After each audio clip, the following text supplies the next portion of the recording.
कोल्हापुरातील अनेक रस्त्यांची दुरावस्था झाली आहे. कोल्हापूर शहरातील मुख्य रस्ता असणाऱ्या मिरजकर तिकटी ते संभाजीनगर या रस्त्याची अतिशय दयनीय अवस्था झाली होती.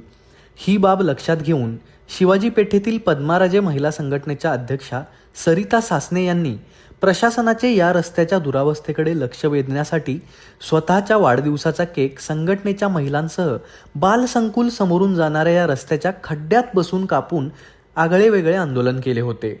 या अनोख्या आंदोलनाची त्यावेळी मोठी चर्चा झाली होती. या आंदोलनाची दखल घेत प्रशासनाने हा रस्ता डांबरीकरण करत रस्ता सुसज्ज केल्यामुळे नागरिकातून समाधान व्यक्त होत आहे.